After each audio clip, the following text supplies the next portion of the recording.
Well, hi, everybody. How the heck are we doing? Welcome, welcome. We'll go ahead and get started on the podcast here in a little bit, but just wanted to open up with a little, as you can see on my screen here, a tweet that got some, it's fucking loud in my headphones. A tweet that got a little bit of response today, to say the least. Just making sure we're live everywhere. Hey! Cat's clawing shit. Would love to get everybody's, do you agree, disagree? Would love to hear from you. So I put out a tweet. Oh, let me fucking turn this down. I don't know if it's loud to you guys, but it's loud to me. Hold on. Just getting situated here. We're just warming up. I put out a tweet at APRON Bump on X that said, "For every like this gets, I'll give you a worse WrestleMania main event." And what I was quoting was this tweet here that said, "This is the worst main event ever." Or he didn't say ever, but he says, "This is the worst main event match. I'm not going to lie. It didn't live up to expectations." A lot of people had this sentiment, hence the reason I responded in this manner, because it was getting frustrating seeing people that started watching wrestling 2 years ago and think this is the worst WrestleMania main event ever. Because there is a lot. There are a lot that are worse. What's up, Frets? And I anticipated maybe getting 5 likes, 10 likes, maybe even 20 likes. But we got almost, at this point in recording, almost 2 million people have looked at this, and there's 18,000 likes and over 100 comments, and God knows how many quote tweets. A lot of people disagree with me, so I just want to open forum here. We're live on Twitter, where all this response was, YouTube, Twitch, TikTok, wherever you're watching, listening. If I scroll to a match and you don't, because all of these matches I'm going to scroll to, I posted, I think are worse than Cody Rhodes versus John Cena from this past weekend. And we're going to get into WrestleMania and all the details and the nitty gritty. We're going to go long form with it. It's going to be a podcast recording. But for just before that, just wanted to just kind of set the tone here. All of these matches, in my estimation, are worse, or were worse than Cody Rhodes versus John Cena. And I went chronologically. WrestleMania says Bam Bam versus LT is the worst WrestleMania. Dude, I strongly disagree. I thought that was first of all, match of the night by far, which is not saying much. WrestleMania 11 is absolutely the worst WrestleMania, if we're just talking WrestleManias. However, LT and Bam Bam was pretty good. It was also a celebrity match. So, like, I don't know, man. I just don't think you can really grade it in the same way, if that makes sense. Now, if you want to argue it shouldn't have main evented, that's an argument that I'm willing to hear. But Bam Bam and LT, I think it's one of the best celebrity matches of all time, I think. So, matches that are worse. WrestleMania main events that were worse than John Cena versus Cody Rhodes. We got Hulk Hogan versus King Kong Bundy from WrestleMania 2. Didn't see really any pushback on this. I think we can all agree. Starting off easy, right? We got Hulk Hogan versus Andre the Giant. Now, a lot of people didn't. I think there's also a lot of people that kind of misunderstand the sentiment here, because just making sure we understand what I'm saying here. Worse than Cody and John Cena. Now, I'm going to talk about it more later. I don't think it was a bad match overall. I think it had a terrible finish. There's a lot of bad things about it, but I think as a match, it was okay. Like, it wasn't a great match, but it wasn't a bad match. So, not every match on this list is a bad match. But, in my estimation, my opinion, every match here is worse than Cody Cena. Andre the Giant, Hulk Hogan, and we're also looking in a vacuum. right? I understand what Hogan and Andre did, okay? We've all seen the fucking same video package. Every single whatever the hell. It's one of the biggest moments. Hogan slamming Andre, quote unquote, the first time ever, right? But as a match, we're looking at it as the match itself, without hindsight, without what. Because here's the thing: we don't know what the ramifications are from John Cena and Cody Rhodes, so we can't compare one match and its ramifications against one match when we don't know its ramifications. For an apples to apples comparison, we're just talking about bell to bell. That's it. Bell to bell, Hulk Hogan, Andre the Giant, WrestleMania 3 is dog shit. Andre is way past his prime. Hulk Hogan is Hulk Hogan. We can't ignore the 50,000 Roman There's a lot of Roman matches on here. Don't you worry, pal. Booking like a Mark says, in my opinion, Cena versus Miz at 27 will always be the worst main event. It's hard to disagree with that. Now, we got concussions that come into play that may factor into as to why, but that's on this list. Don't you worry. So Hogan and Andre, that was my rationale, is that just as a match itself, we all know what would come of it, right? Hogan and Slaughter, again, not really. I didn't see really anybody disagree with this one. Bad feud, bad choices all around, and not a great match. Not a great match. We got Hogan versus Sid, a match I watched relatively recently, actually, and it's not great. It's actually not like terrible, but it's just a shitty finish, botched finish, and just overall, I mean, just not as good as Cody and Cena was. That's all it comes down to, really. Hogan and Yoko. I don't know if anybody watched the WrestleMania 9 documentary, which is a great watch, by the way, if you haven't watched it. But we all know the story. Bret and Yoko was the main event. Hogan came in and basically cucked Bret out of his championship. So, yeah. So, Hogan, Yoko was like, 21 seconds of bullshit. I think we can all agree. I didn't really see anybody disagreeing with this one either.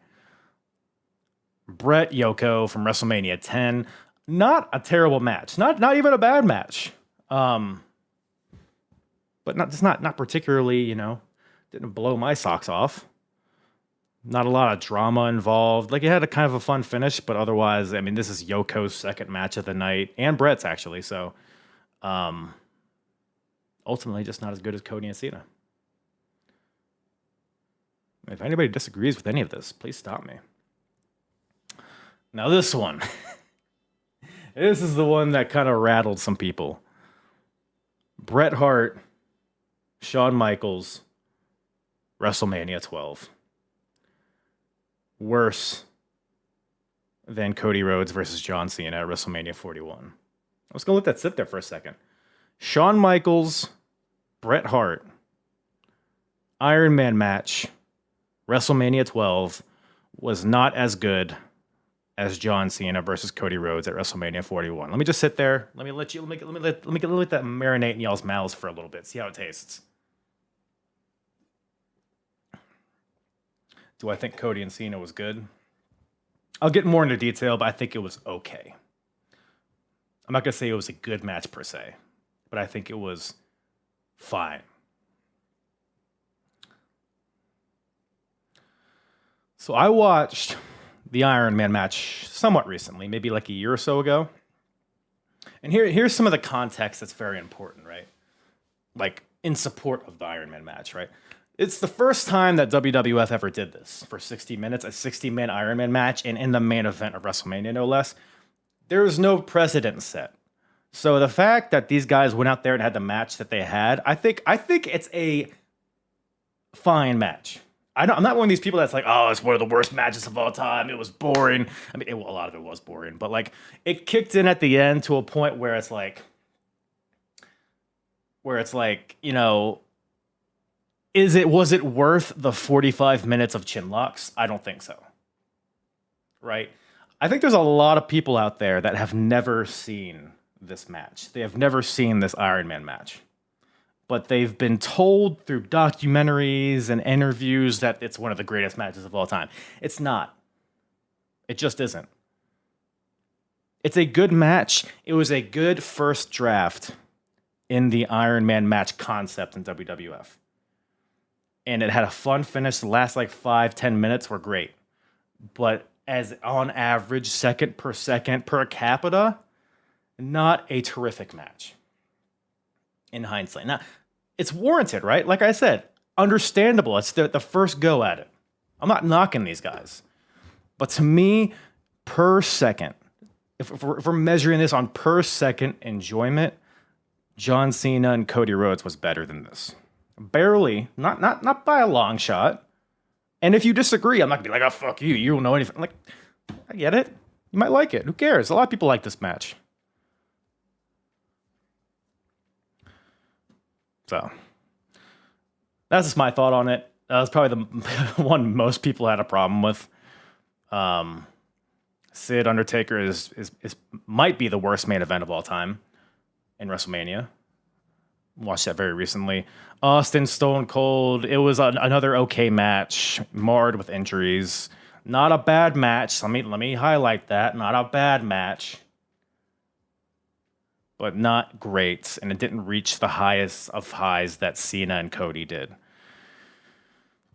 The WrestleMania 2004 way, it's kind of... This is probably the one that, if there was one I could take back from this list, I might take this one back. But it's kind of just like apples and oranges when comparing this to Cena and Cody. But it was just a dumb story. I hated the Mick element of this. I hated Triple H coming out on top. Big Show had a dumb t-shirt. It was like, big nasty bastard. Fuck off. Jericho, Triple H, worst match of the night. Batista, Triple H, again, another one that's like an okay match, but not spectacular. Randy Orton, Triple H did not meet the intensity of the feud. Miz, John Cena. Miz got concussed like right at the beginning. And so that hurt it a lot. But at the best, you got Miz and John Cena in 2010? I forget what year this is. But the ceiling of this match wasn't great, and it ended up, kind of falling apart. Rock and Cena. So let's keep in mind, this is their second match. I loved their first match. Rock and Cena from WrestleMania 28, right? Yeah, 28, right? The first and once in a lifetime match. Love that match. I'd put that towards the top of the list. Their second match, not nearly as good, more predictable. Kind of, diluted the appeal because we saw it the past year. There was a lot of factors that went into it that made it less appealing to me. Roman, Triple H, again, not a lot of people disagreed with that one. Just long for the sake of being long. Roman, Undertaker, just depressing to watch. Brock and Roman, just finish your spamming. The crowd kind of ruined this one, to be fair, but ultimately it was just it was not a good finished product. The WrestleMania 31 match is great. Their 34, I think. Their 34 match was not. The women's triple threat, just very clunky. Very clunky. I do need to watch this one back, though, to be fair, because I've only seen this once live, when it happened live. And this was a brutally long show. So maybe if I watched this with fresh eyes, maybe I might like it better. But just from my memory, it was very clunky.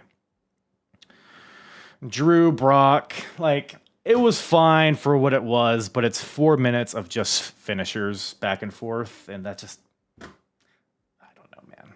Just not I can't call that a good match. It was a fun segment, I guess.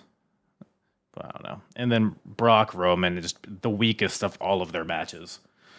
Very abrupt, anticlimactic finish.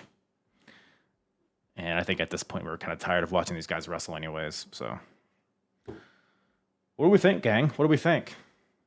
A little behind in the chat. Let's see if anybody...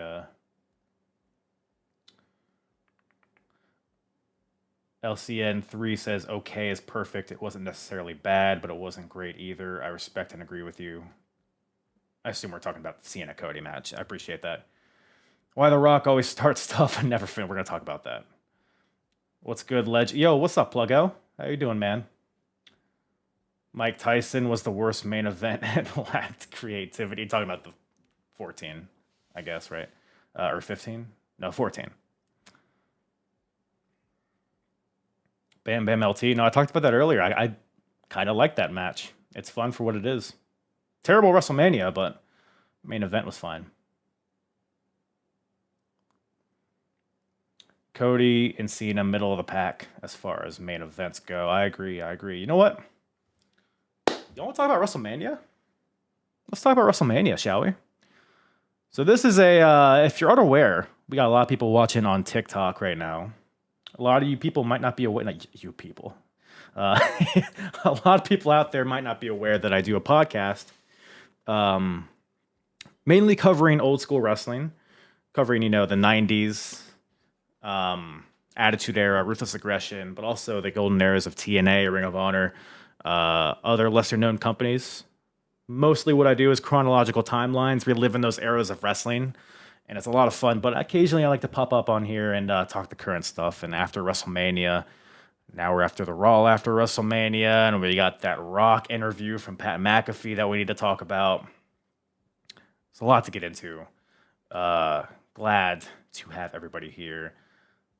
Let's get into it, man. Where do we even start? Give me.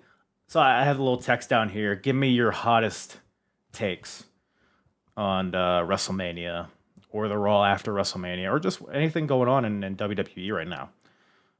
Get the ball rolling there. But ultimately, it's kind of just overall thoughts on Mania. Let me pop out this chat here real quick. I thought it was an okay WrestleMania. It was okay. Out of the 41 WrestleManias, I don't know. I'd probably maybe number 22 or something. It wasn't a bad show. There was some not so great stuff that occurred, but there was some also really good stuff. I think ultimately the lackluster build it didn't help matters because there was a lot of matches that were just matches for the sake of matches. It felt like, and didn't have a lot of heat to it. Like LA Knight, Jacob Fatu was a great match, but it had no heat.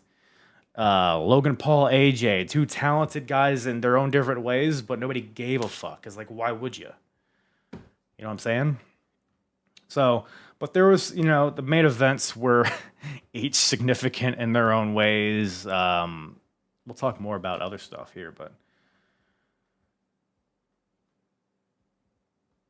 Travis Scott made the main event worse. Yeah. I mean, we got to start with the main event, don't we? We got to start with the main event. John Cena, Cody Rhodes, we were just talking about it. We might as well get into the nitty gritty of it. I'm not going to talk about, move for move, beat for beat, what these matches were, because we all just watched it. John Cena wins number 17, beats Cody Rhodes in the main event of WrestleMania. So I said before this that I thought the match was okay, and I thought it was for a 2025 John Cena match, it was about as good as it could have been. Let's be real, guys. Cena, this dude hasn't had a good match since maybe the AJ series, I would say. Am I crazy in saying that? He has this formula now where it's, whether it's the Roman match from SummerSlam 21, the Austin Theory match, the whatever matches he's had, sparingly, since he's been sparingly showing up. It's been fine. He does the AA, the kick out. He does the AA from the second rope. They kick out, and we all got to pretend to be. When John Cena hit the AA from the second rope onto Cody, no part of me even flinched. That should be a good near fall. That's a move that has finished matches before. That used to be a super finisher. But now, if this match kind of felt very just, it kind of fell into the modern day formula of you hit your finisher, kick out. I hit my finisher, kick out. I do mine from the second rope. I do mine twice in a row, kick. Again, the crowd was somewhat into it. It had a decent energy to it, and seeing John Cena as a heel for the first time in terms of like bell to bell was interesting. I will say that. Um, but then fucking Travis Scott comes out, dude. They're not finishers anymore. They're just signature moves. I don't even know if they're signature moves really at this point, man. It's just basic, left X. You know what I'm saying? You have to stun the guy to hit him. Yeah, then Travis Scott comes, and this all kind of bleeds into the Rock interview from earlier today. I don't know if anybody got a chance to watch or listen to that as of recording this. It happened like 5 hours ago.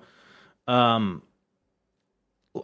guess to kind of just, cliff notes, paraphrase what Rock was saying, because, obviously the sentiment online is that Rock should have been in the main event, which I completely agree with. This all started with The Rock. The John Cena heel turn, like The Rock was the catalyst for John turning. And he hasn't been brought up in any promos. He hasn't shown up. He hasn't shown up via satellite. He hasn't, he hasn't sent any touts. Like, he's been radio silent. And we've all been wondering why. And I've been okay with it up until WrestleMania, because my thought was that, okay, the main event's going to happen. There's going to be a schmoz. The Rock's going to come out. And it's at that point we'll kind of start tying things together, right? We'll start to explain things through what's happening in the match. And then, roll after WrestleMania, maybe Rock's there, and then he cuts a promo to further amplify what the deal is between him and Cena and Travis Scott. I don't know. But there was no Rock. There was no Rock. But there was Travis Scott, which is a problem to me because of the reasoning that Rock gave on Pat McAfee's show. Essentially, what Dwayne said was that he didn't want to take the spotlight away from John Cena. He wanted the story to be rooted in John Cena. He thinks there's a dysfunctional relationship with the crowd. He's going to ruin the WWE. Rock didn't want to muddy the waters, so he took a step back after being a focal point of the initial turn itself. The picture was Cena, Rock, Travis Scott. That was the thing. Now, I can kind of understand, right? Yes, exactly, Scott George. He said that his work was done and he didn't want to get involved in the match. Which, okay, if Rock wants to take a step back, if he wants to let Cena kind of absorb all of the heat, there's part of me that's like, okay, that makes sense. But here's the thing, folks. Why the fuck is Travis Scott here to take the spotlight from John Cena? Am I going crazy? Why does Travis Scott get a fucking 5-minute entrance in the main event of WrestleMania? This 114-pound twink with the fake hardcore title on his shoulder. He's the reason. He's what causes the finish in the main event of WrestleMania. Go fuck yourself. Are we kidding with this shit? Travis, look, I understand, right? He's a very popular music artist. Huge. I get it. WWE, they want to branch out. They want to, sink their hooks into celebrities, bring them all in, intertwine them. They've had the Bad Bunnies and the Logan Pauls. I get it, right? We talked about LT earlier. Travis Scott is no Bad Bunny. Exactly, Brendan. Exactly, Brundo. Which is my point. Bad Bunny had his slot, right? He wasn't in the main event, but he had like a way in. He had an organic way in. He had he's a Puerto Rican icon, so he fit right into the Damian Priest feud. And then they had a great match in Puerto Rico, by the way. So it all just made sense. Logan Paul is built for wrestling. As much as people don't want to admit it, he is. He's an athlete. He can talk. He's hateable. Built for it. What does Travis Scott offer me? I'll wait. And that's not even really a rhetorical question. Does somebody in the chat have an answer? Maybe there's something I'm missing.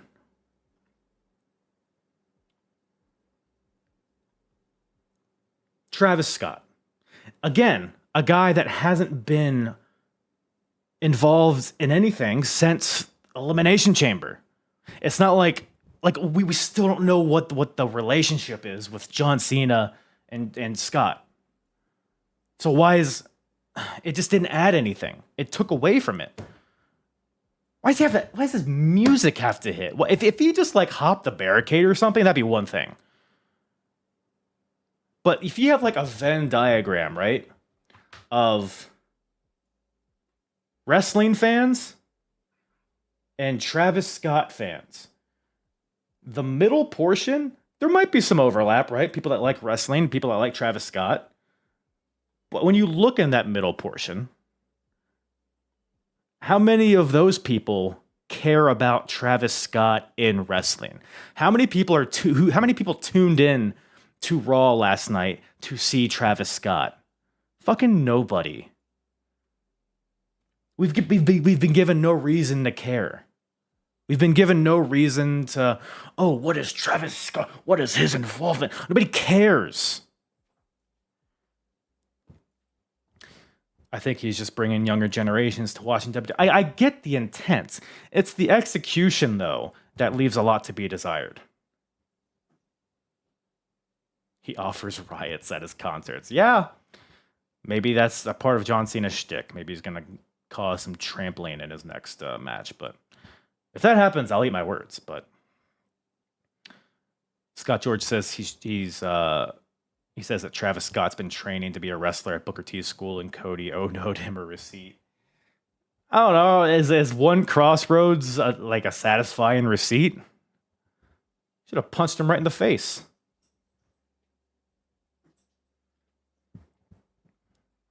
I don't know, dude.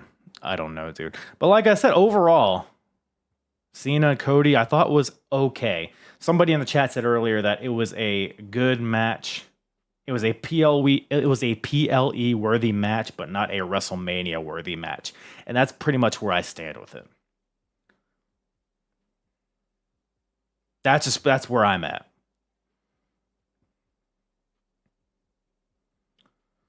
That's what The Rock said today. Yeah, and by the way, Rock, because he explained why he wasn't at WrestleMania, is because he didn't want to, cast a shadow on it. He wanted to take a step back.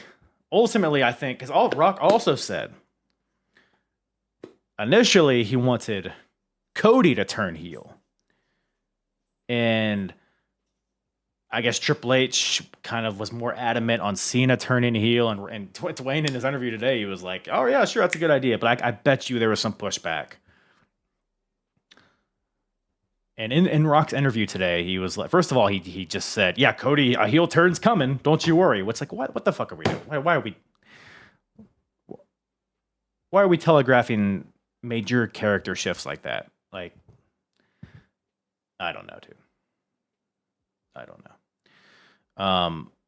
But The Rock, he said that he was brought into Elimination Chamber because ticket sales were light, which is hilarious. So basically, all in all, when you factor that in, the reason why Rock was at Chamber in the first place, the fact that Rock is more interested in him and Cody story, and the fact that Rock wasn't at WrestleMania, ultimately, Rock and Cena have no connection. Like when Cena turned heel, the sentiment was like, oh, Rock and Cena aligned with each other, and then Travis Scott is just in the background. But in reality, it was John Cena and Travis Scott aligning with each other, and Rock was just in the background. Rock didn't have anything to do with this, I guess. He just happened to be there. Just aura farming. Is that how you use that term? That's the only reason that's the only involvement Rock had. I bet you we don't see Rock and Cena on screen together ever again. It's frustrating, dude. It's frustrating. The Cena heel turn isn't hidden for me, man. I mean, actually, no. Hold on. Let me take a step back from that. I enjoyed his promo on Raw last night. I enjoy the presentation of like the bare bones Titantron with the Arial black text, the no lights, no lasers, just John Cena. I think that's fantastic. And he comes out and there's like a ticker now of how many dates he has left. What are we at? Like 27 more dates or something. Which gives, because he's the champion now, so it gives the because he says once he's done, and he's taken the title, he's going home, and they have to start a new lineage. Which this part of the story I kind of enjoy, right? Because now there's incentive for somebody to take that title away from John before John basically dismantles it, essentially. Oh, my cat's fucking bugging.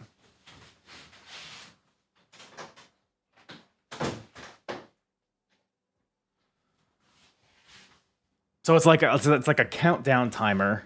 It's like a bomb about to blow in 26 days, and somebody's got to stop it. Somebody's got to disarm the bomb. It's kind of silly, but I kind of like it. But it supplies good tension to his title reign. But the problem is now there's like this air of like, well, he's not going to lose it at Backlash. Like, he's not going to lose the title when he has 20 plus more dates left. So it kind of adds a little level of predictability in his reign, at least for the next few months. So there's that, but I don't know. My thought, with Cena's first promo is that he came off very generic. It came off very like if you're in the performance center, learning to cut promos, and it's like a prompt, like a basic prompt you get to be a heel, like heel 101 type shit. That's what John Cena feels like he's doing. You people. His character is very, you people don't never love to be like, this is shit that we should be seeing on Evolve or LFG, not from the top guy of all time in the main event of WrestleMania.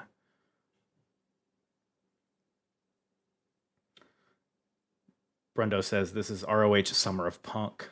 No, I'm aware because CM Punk did this in Ring of Honor when he won the Ring of Honor World Title, and he just signed to WWE, and he said he was going to take that ROH title to WWE, and then they have to basically start a new title, I guess. What's up, Evert? So yeah, I mean it's a story that's been done. It's not a bad story. I just think his delivery has been, like I said, very just kind of just paint by numbers, unfortunately. And like I said, up until WrestleMania, I've been like, all right, it's fine.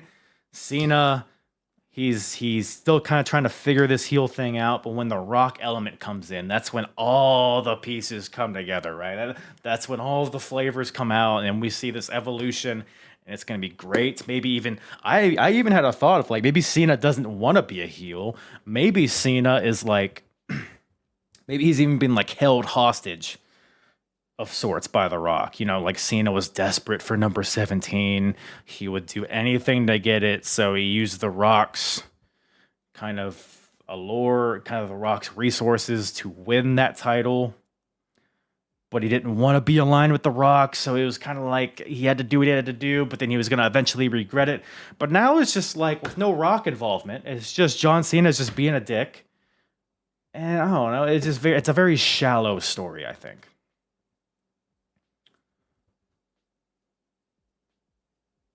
I don't know. That's just my thought on it. But we'll let it play. I'm a big let it play out guy. We got Cena and Orton coming up at Backlash, as we all kind of predicted, with it being in St. Louis, which I never thought I'd be excited for a Cena and Orton match, but with the flipped dynamic of their, the rest of their history, it's going to be interesting to see how that plays out. I think Randy's a lot of fun to watch at this point. Cena, he'll hopefully continue to evolve in this heel character. I guess maybe we shouldn't expect him to be a great heel right out the gate. I don't know. Maybe I'm just being optimistic, but I don't know. What do we all think? I hate that Cena's going out the way he is. I think he'll still turn back babyface at some point. But at this point, like, who the fuck knows? Yeah, I'm quite disappointed in The Rock. Yeah, same here. I got his fucking, you see his face up there, the Terramana bottles. My cats are named Dwayne and Rock. All right. At this rate, I'm going to have to change their names to like Shinsuke and Nakamura or something. You know what I'm saying?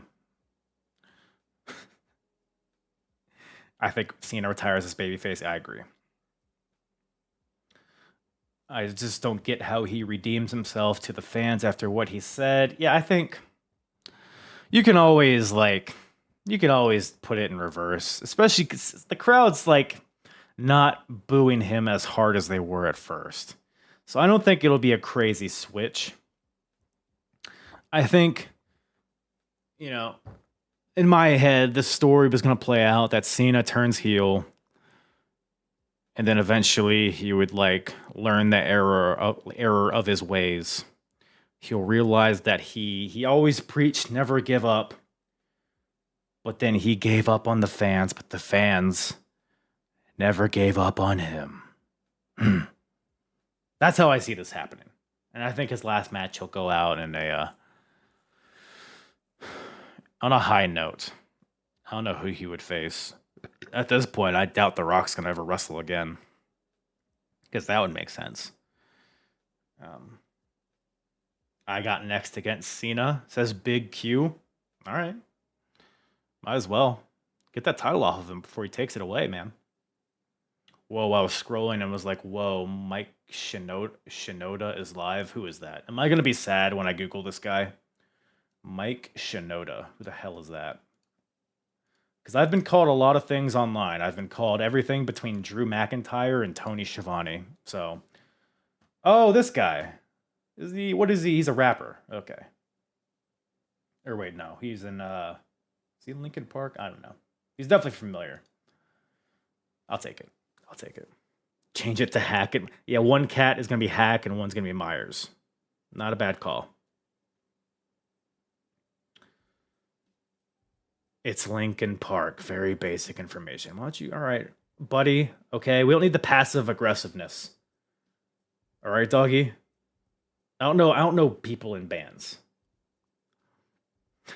Thoughts on WWE buying AAA?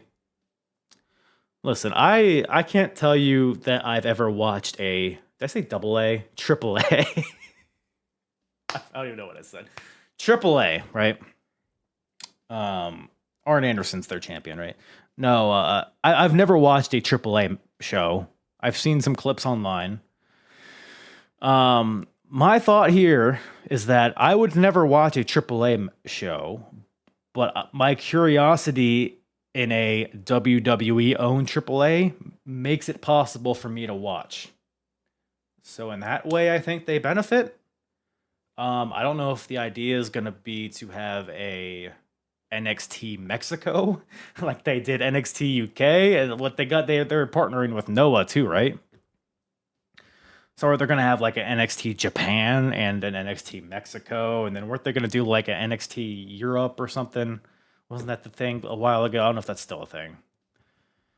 WWE will ruin AAA in-ring. AAA is far superior to. I mean, sure, I'll take your word for it. I mean, it's a very different style. I mean, it's hard to compare Lucha Libre to Roman Reigns versus CM Punk type matches. You know what I'm saying? But I don't know. I mean, I'll try to keep an open mind. Isn't dumb Alberto Del Rio their champion? I don't know how that's gonna go. Nacho Libre, like if Vikingo is a part of it. It's crazy to see him at WrestleMania. It was already crazy enough to see Penta and Phoenix both in significant matches at WrestleMania. Not even like not even like just a tag team scrambly type of match. Phoenix was in a one-on-one match at WrestleMania. He's a last-minute fill-in, but record book states that he was in a one-on-one match at WrestleMania, which is not a thing that a lot of people get to say. And then Penta was a crazy reaction in that four-way, which is one of the best matches of the weekend for WrestleMania, in my estimation. The Intercontinental title four-way. Penta, Finn Balor, Dom Mysterio, Braun Breaker. Dom gets the win. Man, that kid is over, is he not? Dom Mysterio. It's crazy. Though the best baby faces tend to be able to switch from, like, they started out as significant heels. Like, they were getting big reactions as a heel, and then they're able to kind of like transform that same magnitude of reaction into the opposite direction, which it seems like that's what Dom's doing. I also think people are just kind of respecting him and how he's continuing to grow as a performer. And I think, like, I see these interviews from Dom just like in like post shows or like just random like online interviews. He's like, Dom Mysterio is a funny fucking dude. Like, he's super charismatic, super likable. We've all watched him grow up since 2005, SummerSlam. I'm excited to see Dom's journey for the next year or two and beyond, obviously. But I'm excited to see this new chapter of his career. And his IC title reign. Should be interesting. Had a pretty good match with Penta on Raw. Dirty Dom. That's right, man. Dirty Dom just joined, by the way. Is he watching? I hope so. If it is you, Dom, much love. Love your work, man. Love your mustache. Jealous of it, to be honest. Do we need to wrestle with the shirt around your waist, though? Is my question. Do we need that? Absolutely. Only path I see for Cody getting the belt back is winning Money in the Bank and cashing it in. Cody's not winning Money I hope he doesn't win Money in the Bank. Actually, maybe they could make that make sense if it's like, if it's a thing where like Cena won't give him a rematch or something. But I don't know. I think you could.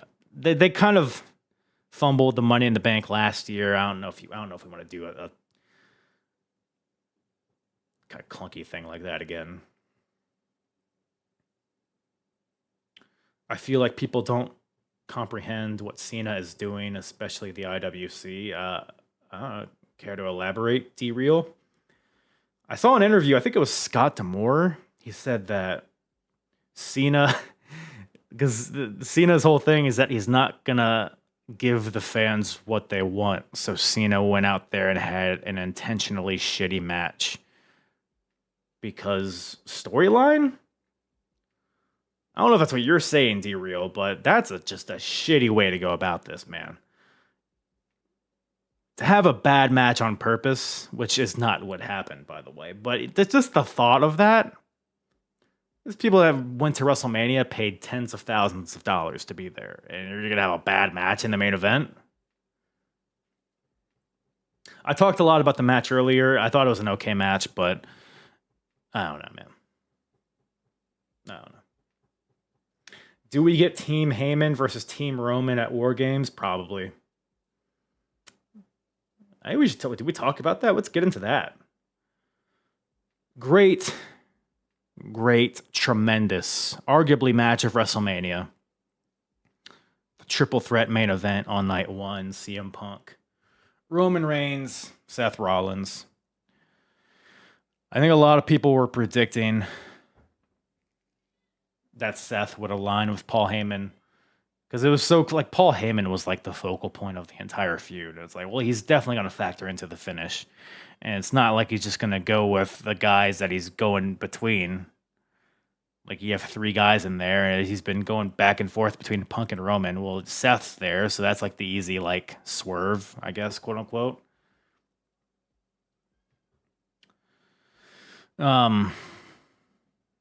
But the execution of it, Paul giving the low blows, it was very telegraphed. It was like, it's Paul Heyman's he's not an in-ring athlete.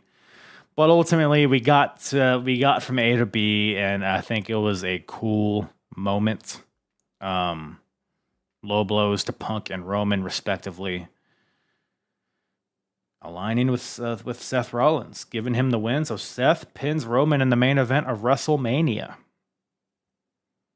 And then we continue that into Raw, which I think is the more significant. Well, maybe not more significant, but it's what I'm more interested in personally. Because Seth and Paul, it's like, okay, that's fine.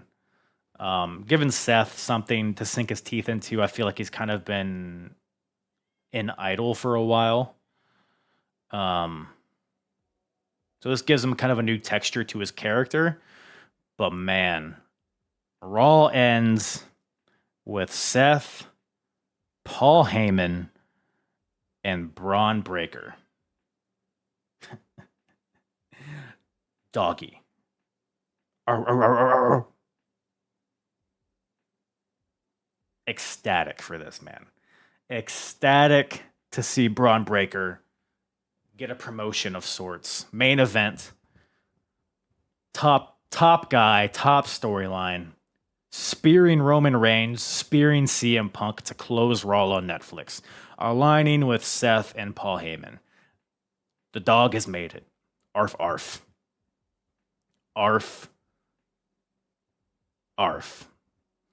I wasn't super into Braun in NXT, but I think his presentation and what he's done on the main roster, dude feels like he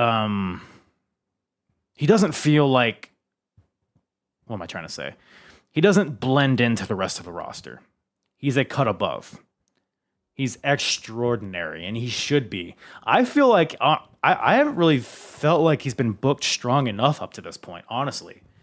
Match-wise, wins and losses, I feel like I've said this before. I think he's been booked to be Goldberg in 2003, whereas I feel like he should be booked to be Goldberg in 1998.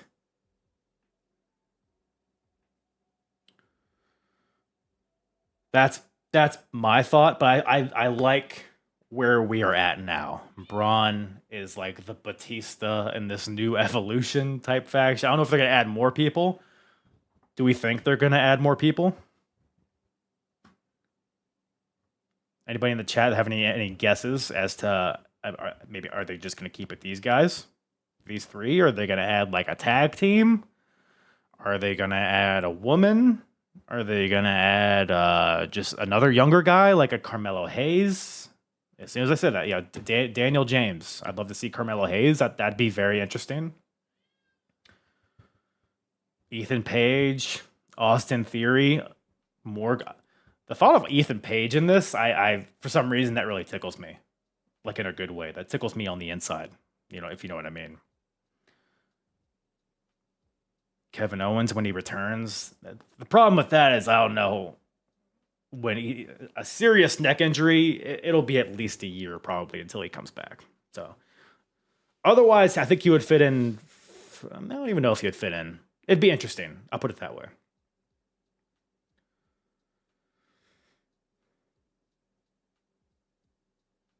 Yeah, Ethan Page.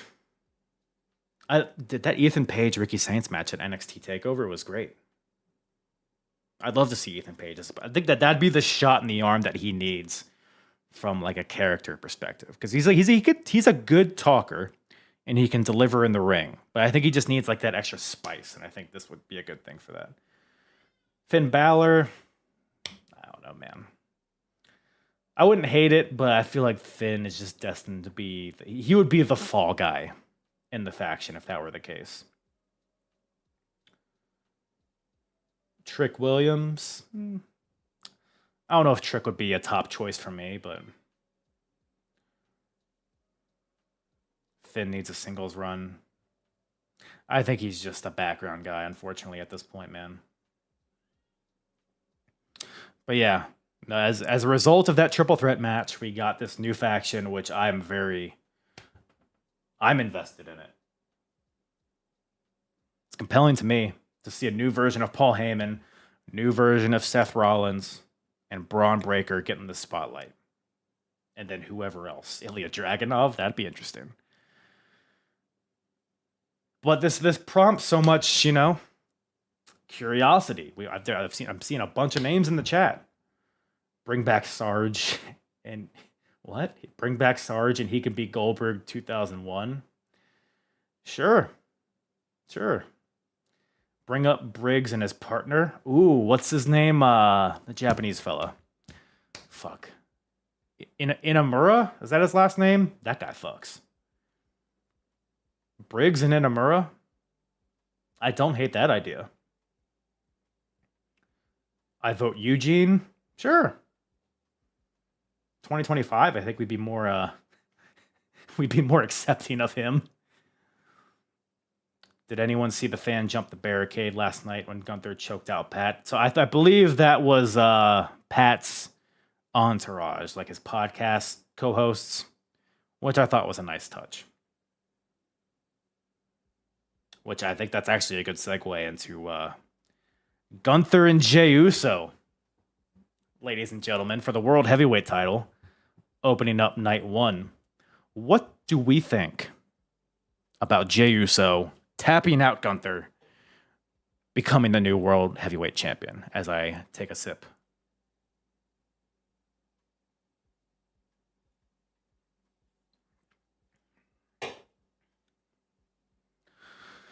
Yeet. Am I right or am I wrong, fellas? It didn't feel believable.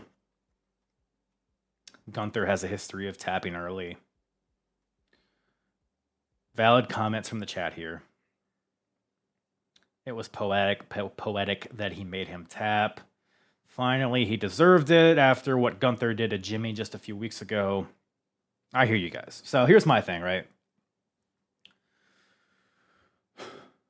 I like Jey Uso, right? I've always loved the Usos from their debut, even in the Tamina days, before the face paint, and then when they did the face paint and the dance into the heel turn on the early SmackDown 2016 days, into the Bloodline, into where we're at now.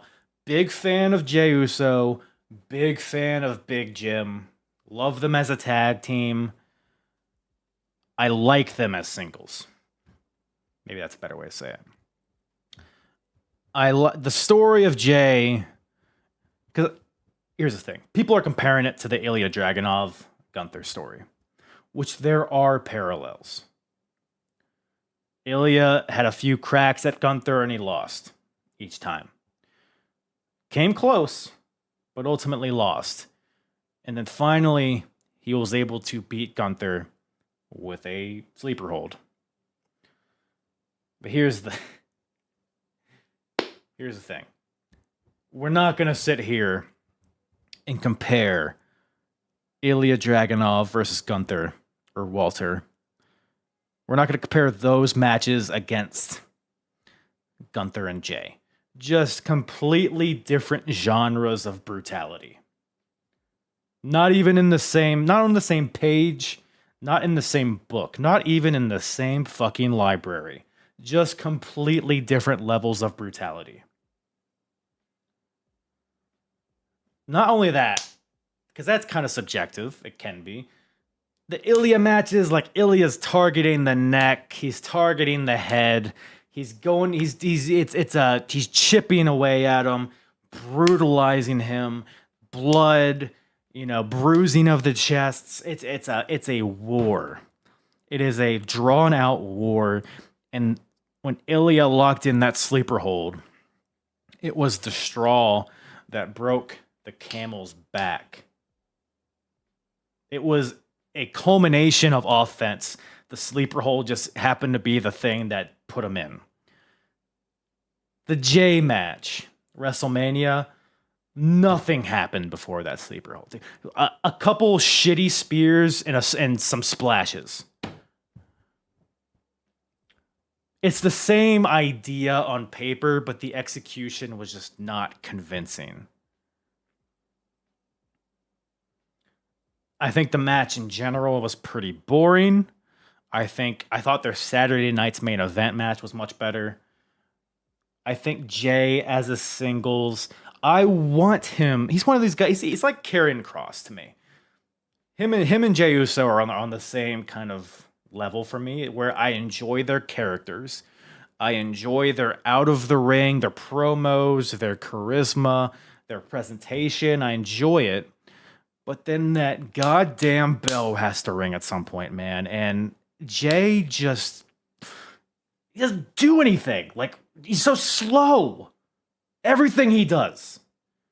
The spear, he just jogs to the ropes, and he doesn't even leave his feet for the spear, dude. What are we doing? The splash.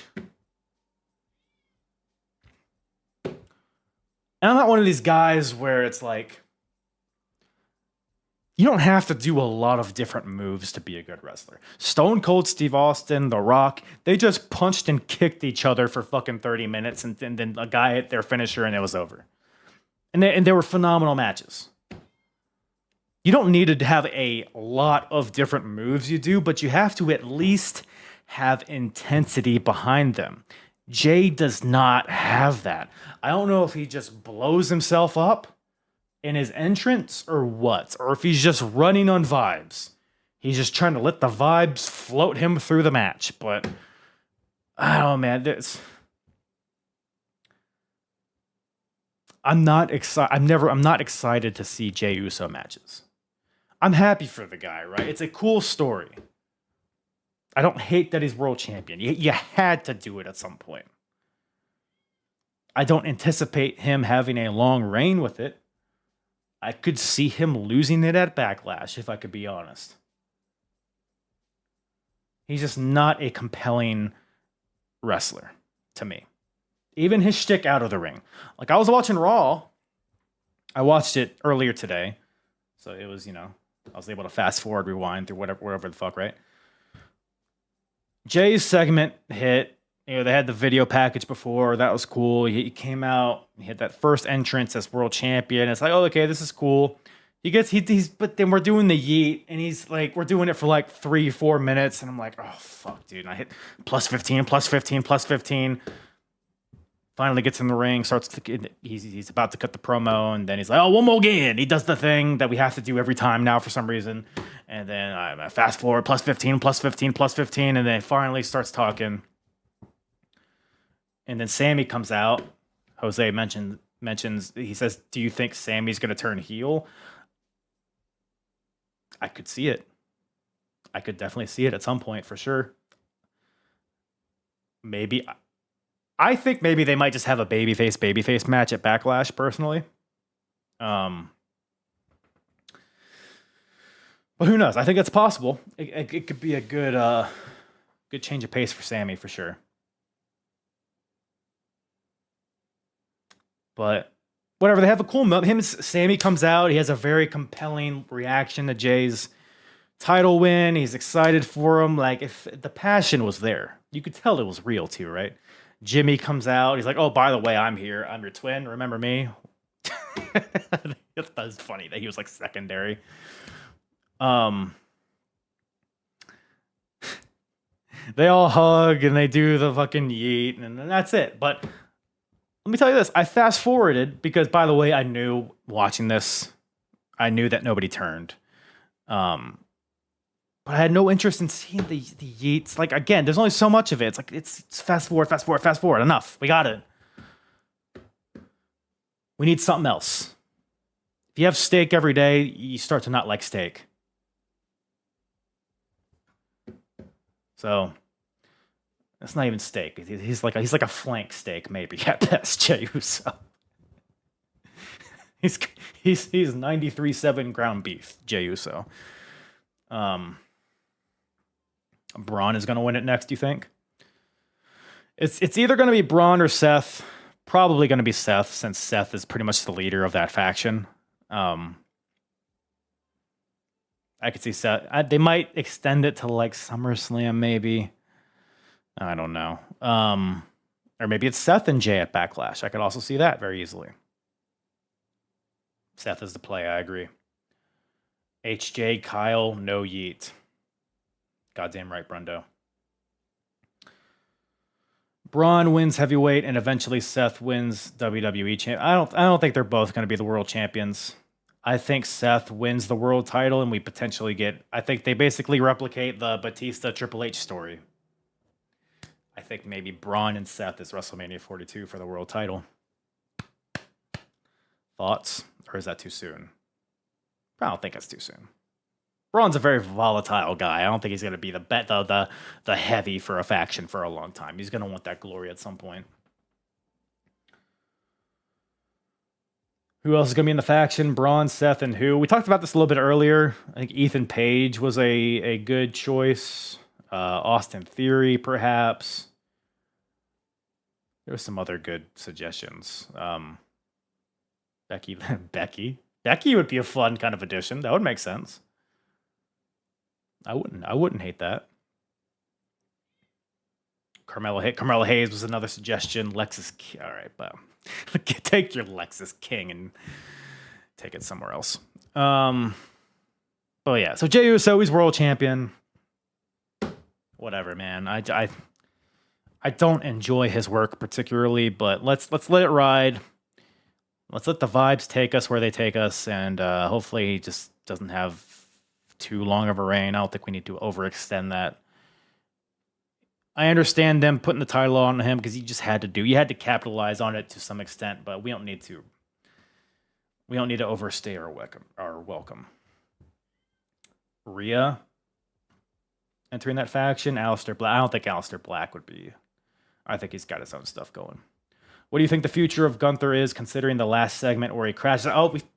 Thank you for bringing that up. I meant to touch on that in relation to this Jey Uso stuff. Absolutely loved the Gunther segment on Raw.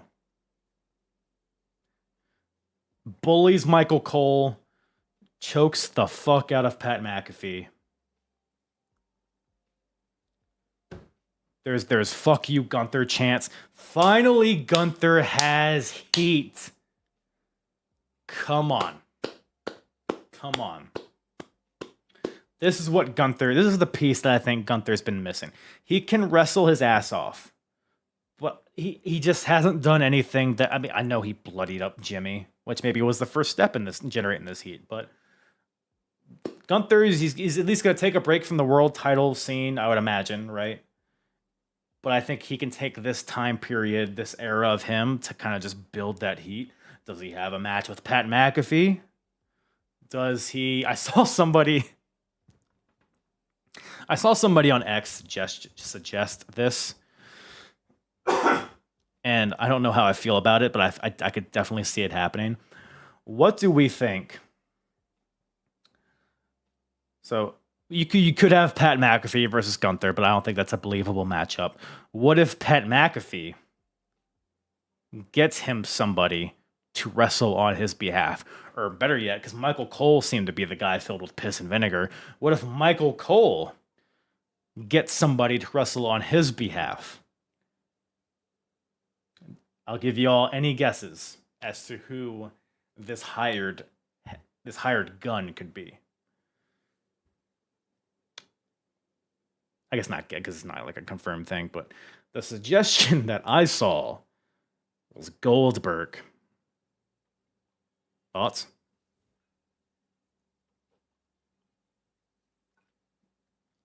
Goldberg versus Gunther. Nah. Yeah, look, I only support it if Gunther just shits on him and pins him, but I can't see that happening. I don't see a world where that happens. Omos, I could see Omos that would be fun. Gunther Omos, especially with Omos. Is Omos or Omos? I never know what it is, but seeing his growth from his matches in Noah against Gunther, that'd be a fun dynamic, I think. Rusev? Yeah, sure, why not? Rusev Gunther? I like that. I mean, hold on.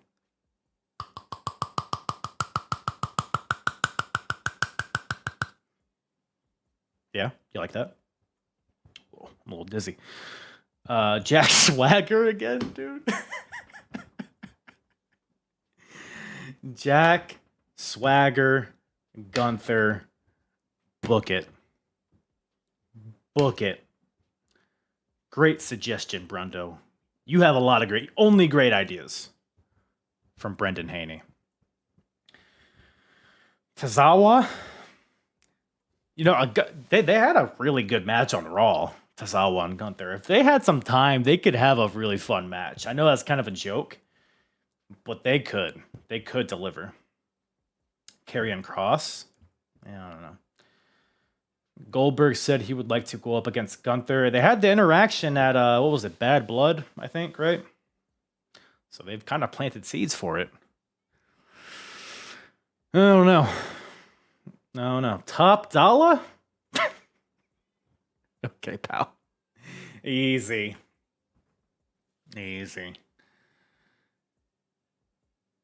Penta versus Gunther? I don't know. Be a fun match. I think Gunther's. I was watching an interview of Gunther. I think it was on Chris Van Fleet. He said that the hardest he's ever been chopped was from Penta. It like sliced his chest open. So maybe it owes him a receipt of some sort. It should have been John versus Gunther and somebody completely different against Cody. I'm inclined to kind of agree. No, I mean, I guess to go back to the Cena thing real quick.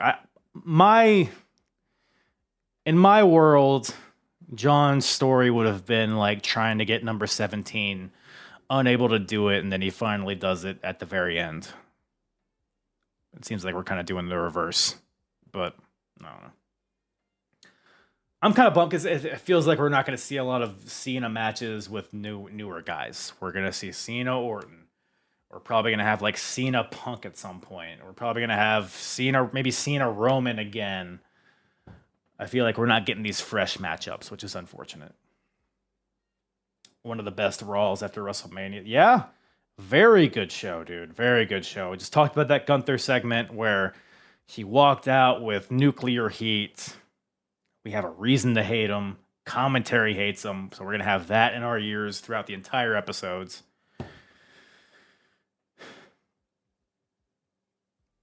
Gunther versus Oba, Moonstem. Hell yeah, pal. Hell yeah. One day we're going to get that. Pete Dunne, Gunther? Sure. Io and Steph stole the show. Booker should have been there. Yeah, I mean, I think that's just the tip of the iceberg as far as what they're capable of, too. I mean, the women, you had Io and Steph show out, and then you have Julia, Roxanne, Rhea's out there. The women's title picture is exciting, man. I don't know how many of these were like official call-ups or if they were just kind of one-off appearances, similar to like what Roxanne has been doing in the past year or so, having just like random appearances. But yeah, but talking about stars, we talked about how Gunther came out of Raw feeling like he had some heat. I'll tell you who finally feels like a fucking star. It's Io Sky. Dude, look, and when I say that, people are gonna be like, "Oh, she's already been a star." Like, she's been a great wrestler.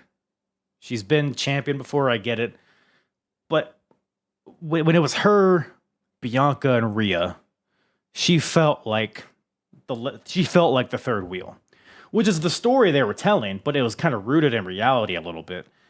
Now we all know how talented Io is, but Rhea is she transcends the company, as does Bianca.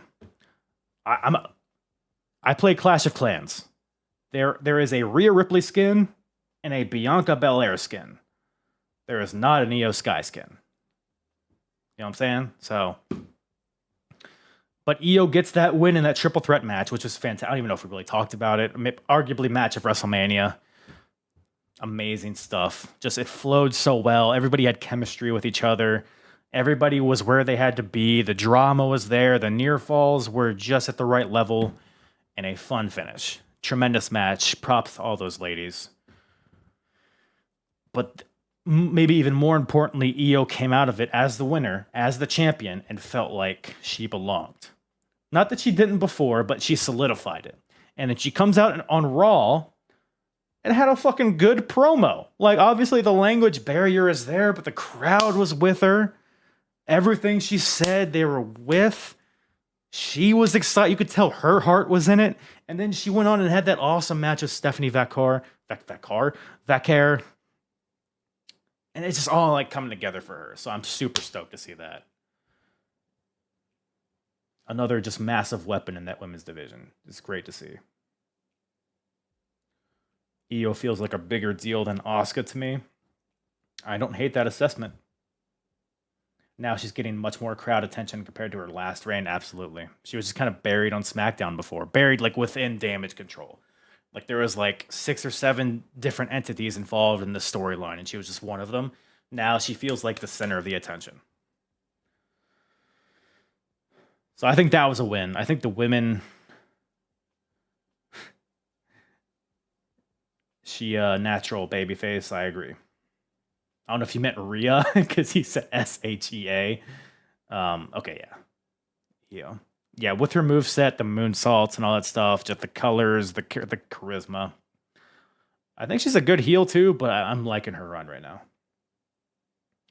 Solo should have interfered in Mania Night 2 instead of Travis. Would have been better than Travis Scott. No argument from me. I want to see more of Stephanie. She's killing it. Tune in tonight. NXT. It's Tuesday as of recording this. I think she's defending her title against Roxanne. That should be pretty good. Bayley got done dirty though. You know what? We should talk about that, right? Now we're talking about the women. So the tag team title match for the women was going to be Bayley and Lyra Valkyria versus Judgment Day, Liv and Raquel. Bayley got kayfabe taken out, not actually injured, but she got attacked backstage and had to have a replacement for Lyra's partner, which ended up being Becky Lynch. It was a work. From what I understand, it was a work. I think everybody kind of expected Becky Lynch. They had the tie-in. They're both Irish, but they also had like the direct involvement with each other in NXT like a year or so ago. So they have the on-screen kind of, they have that thread there. So it just all made sense. It was a fine match. I think it was less than 10 minutes. It was nothing crazy, but so Becky and Lyra win. They become tag team champions. And then they go on to lose the titles in a rematch the very next night. And then Becky Lynch turns on Lyra. What are your guys' thoughts on that? First of all, and more importantly, more importantly, at least for me, what are my thoughts?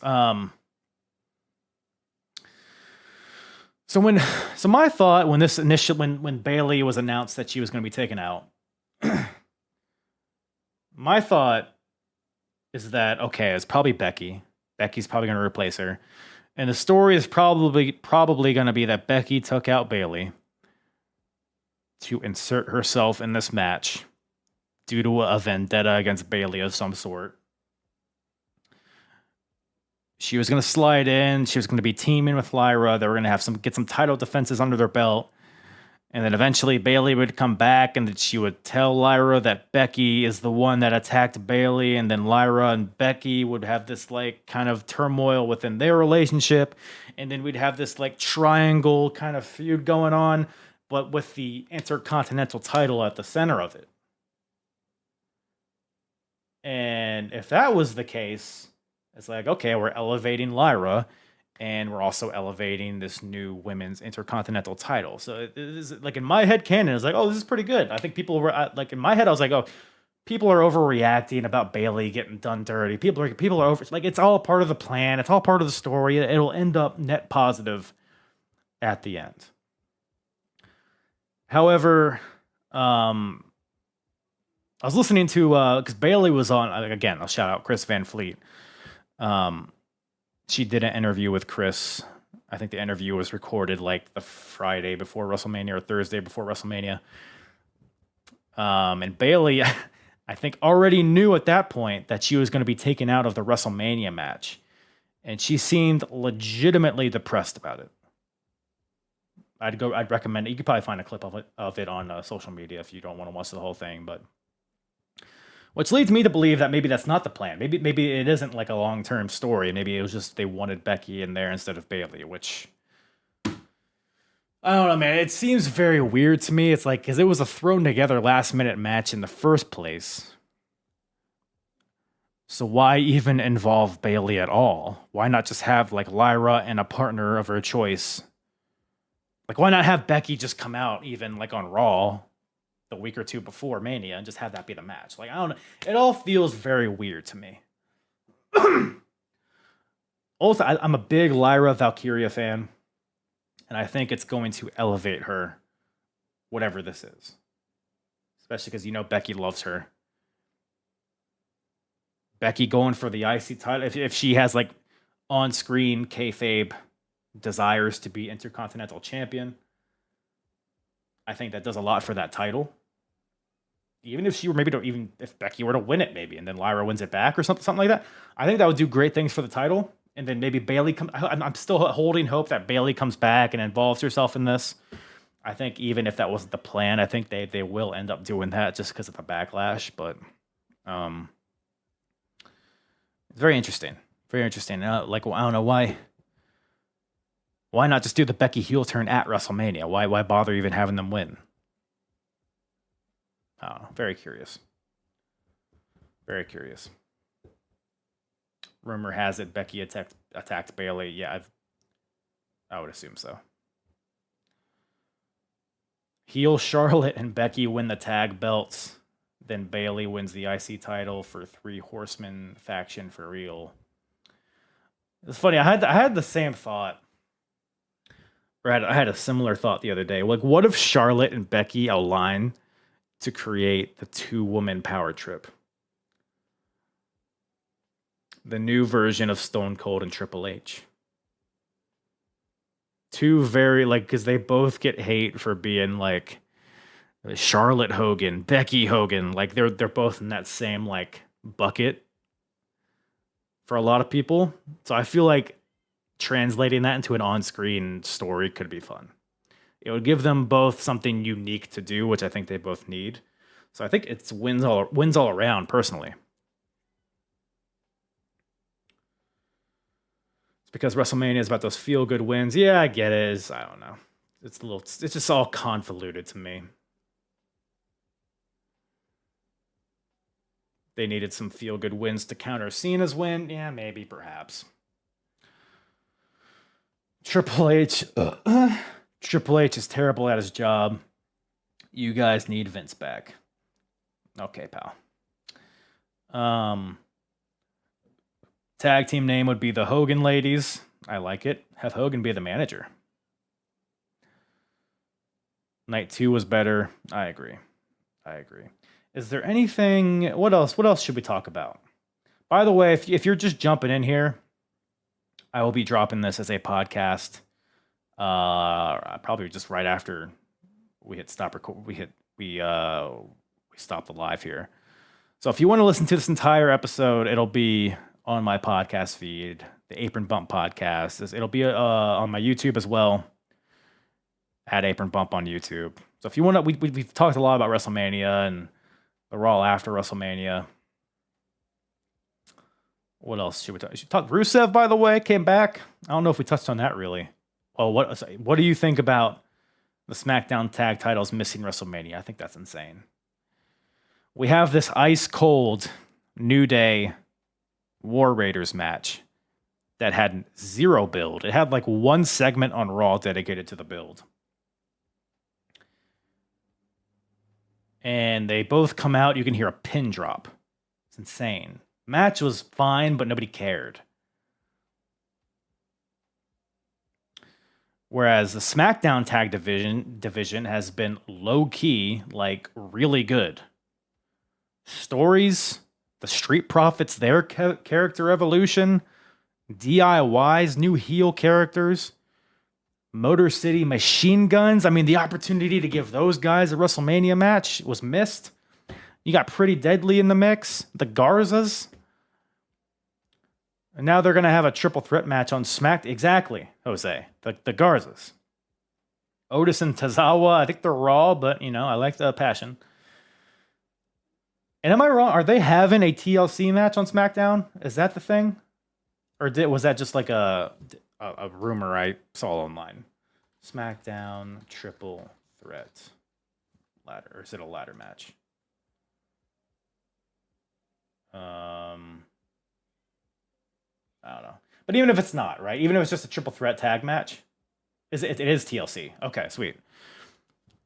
Why the fuck aren't we having that? I guess they want to pull in people to watch SmackDown, but like, if you have, it's a WrestleMania. It's the thing. It's the thing we're all building to. Cut out the Raw tag match. And you know what? Cut out fucking the AJ Styles Logan Paul match, which is a complete waste of time. I had high hopes for that match. That match, another ice cold match that nobody had any reason to care about. Cut out those matches, put in this TLC match. It would have given a whole new wrinkle, a whole new texture, a whole new peak to the show. It would have elevated the entire night. It would have elevated the SmackDown titles. It would have been a great showcase.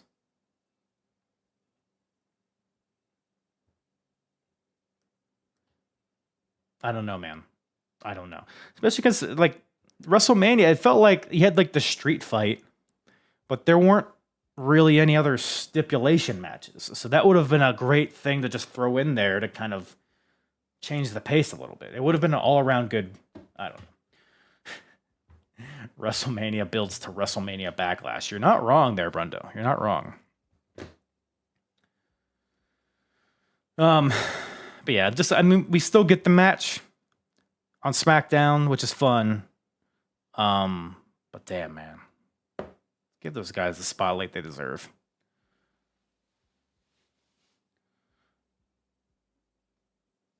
But yeah, I was talking about Rusev earlier. I don't know, man. Like, what do we think the ceiling is for Rusev in 2025? He beats up Alpha Academy in his return, which is a cool, it's a cool little moment there. Cool to see him back. I'm a big Rusev guy. Mid-card. Yeah, exactly, Jose. Like, I don't know, dude. He didn't really cut it in his first run. Like, Rusev Day was over, but then he built to the world title match with AJ, and then people didn't really care about it at that point. I just don't think it has a long shelf life, and I'm not optimistic on Rusev in 2025. Maybe if he wants to enter the IC title scene, sure, why not? And I feel like Rusev's still in the ring. He could still go. I just don't think he ever had that, like, appeal. Like, there's a lot of big bad dudes in WWE right now. You got Braun Breaker. You got Oba Femi. You got Bronson Reed. Jeff Cobb's on the way. Omos. I think if he's still there, right? A lot of bad dudes. Braun Strowman. Like, what does Rusev offer that all these guys don't offer? It's my thought. I'd love him to prove me wrong, but I wish Damian and Drew fight was a little longer. I agree. That Drew McIntyre Damian Priest match was excellent. Fantastic. There was intensity behind it. The storyline was like low-key pretty good. Like, it was a year in the making. Fun segments building up to it. I thought they delivered. I don't know if they stole the show necessarily, but it was one of the top matches of WrestleMania for sure. Did they bury Joe with Orton? No, dude, like, I get why people say that, but ultimately, like, Joe Hendry got a lot of offense. It was a 3-minute match, but most of the offense, I feel like, was Joe Hendry. So he didn't get squashed. I know that's not what you're saying, but, like, no. The fact that the TNA World Title was on WrestleMania at all is a win for the company of TNA. It was a culmination of Joe Hendry's odyssey that he's had throughout his career. And he had a match with Randy Orton at WrestleMania, and you can always say that. So no, he'll be fine. He'll be fine. What I think about the Karrion promo, sensational. Karrion Kross always delivers on the mic. He's maybe the best talker in the company right now. Maybe number one. When I talked about this earlier, I compare him to Jey Uso. When that bell rings, he shits the bed every time. He's just so soft, dude. His stupid elbow finisher is just like a quarter of the speed of Will Ospreay's hidden blade. His offense just isn't convincing. I even watched his Bloodsport match. It's like the guy he was fighting was trying to have like a chop battle with him, and he just was throwing limp sausages at him. I don't know, dude. I want to see Karrion like he's like Jey Uso. I'm rooting for him. Just needs to put a little sizzle in his offense.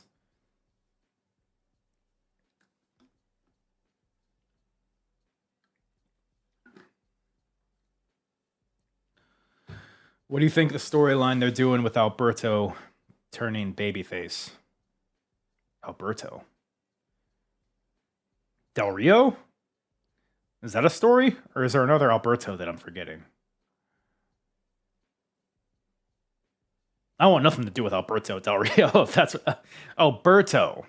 Isn't it just Berto? Humberto, not Alberto. Are they turning babyface?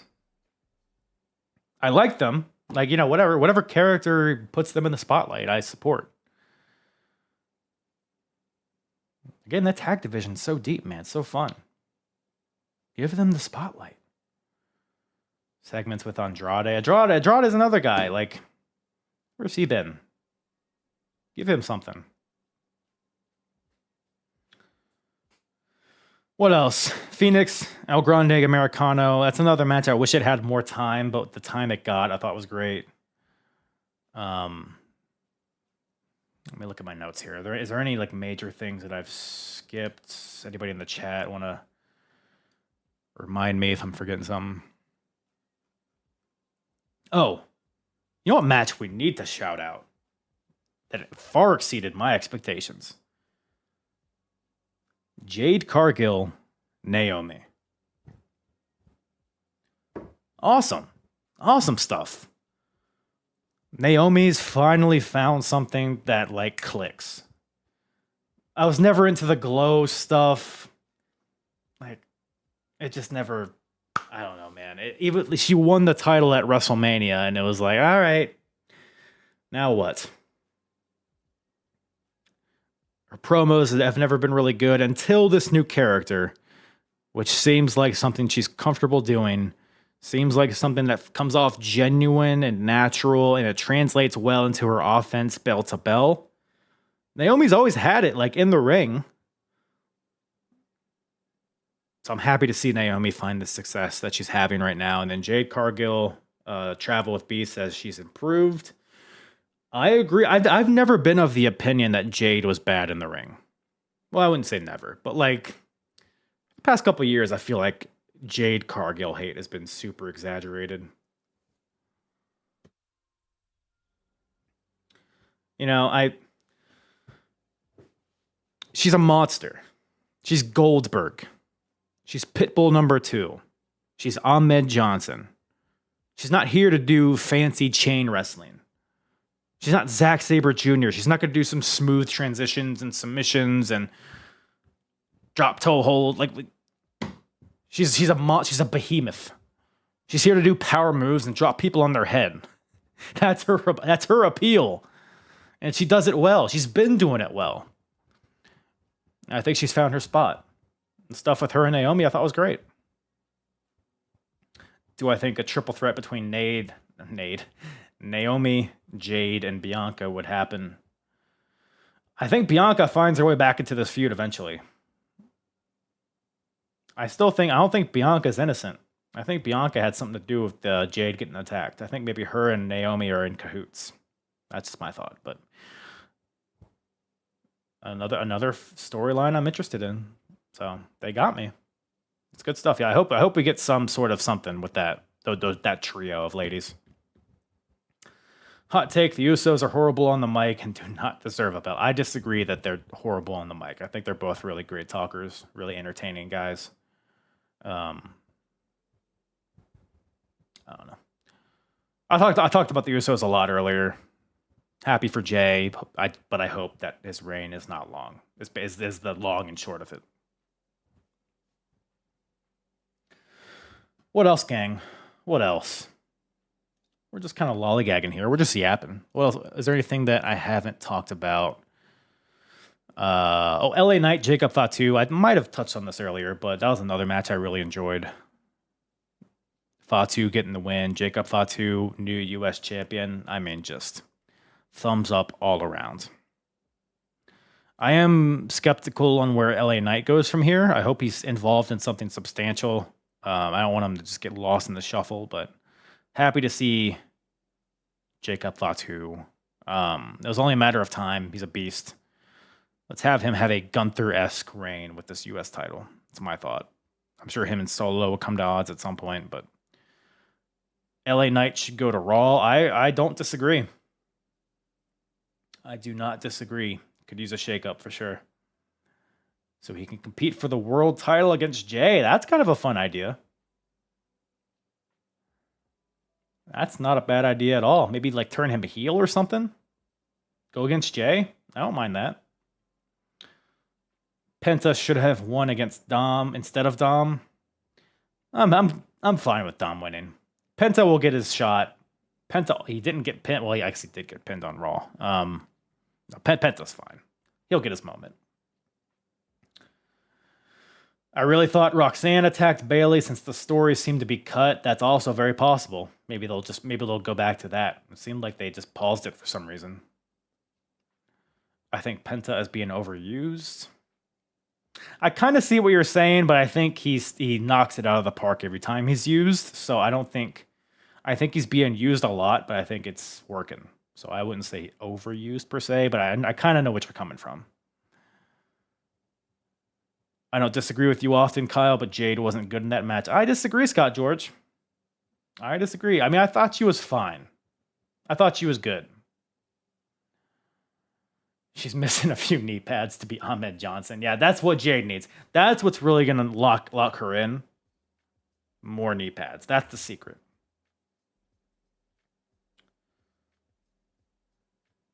Stephanie Vaquer looked great on Raw. Maybe wish they'd keep her there full time. Only a matter of time there, Darius. Only a matter of time.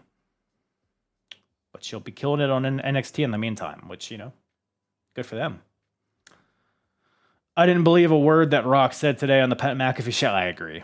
I talked about it earlier. It's a lot of just... I didn't want to take the spotlight away. Since when, Dwayne? Since when is that a concern of yours? Rusev versus Gunther. Yeah, I think at some point. I think we kind of covered it. Like I said, if you guys are just popping in late, this will be dropping as a podcast here later tonight. The Apron Bump Podcast. Link in the bio, wherever you're watching this. Also on YouTube. We talk a lot about WrestleMania, the Raw after WrestleMania. And hey, if you like old school wrestling, I suggest you check me out. The Apron Bump Podcast. I have different podcast hosts. I've had wrestlers on, different people from the industry, and we go through timelines in wrestling, whether it's mainstream stuff like WWE and WCW or lesser talked about stuff like Ring of Honor, the glory, like the early 2000s of Ring of Honor and TNA and all that stuff. So ever interview any indie wrestlers? I've had indie wrestlers come on and talk about shows, which have kind of been somewhat interviewee. I've had Monster Mac on from the early days of Ring of Honor. I've had RJ Singh. I've had Justin Credible, which fuck that guy, but I've had a few wrestlers on, yeah. Would love you guys to check it out. There's some clips on my TikTok if you're watching on TikTok.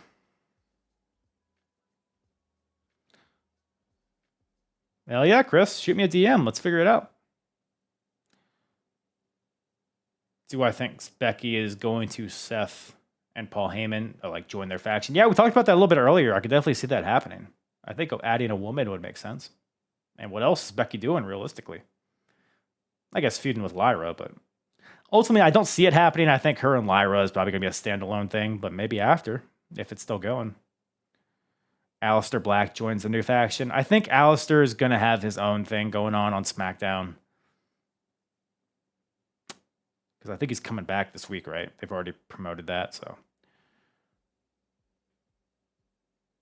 Not going to lie, I think WrestleMania seemed to have very slow-paced matches. There were a couple of them, yeah. It felt very monotone. It felt like a very monotone show, if that makes sense. Maybe Roxanne and Becky versus Bayley and Lyra. I could see that happening. If the thought is that Roxanne is the one that attacked Bayley, I'd be surprised if we didn't get that. I feel like I don't know. I feel like the women's tag titles should be involved. I don't know. We'll see how that plays out. All right. Well, I think that about covers it, gang. WrestleMania, just tie a bow on it. Tie a bow on it. I thought WrestleMania 41 was a solid show. In terms of WrestleManias, I thought it was middle of the road. I thought there was a couple of really great matches, particularly the main event of night one and the women's world title triple threat.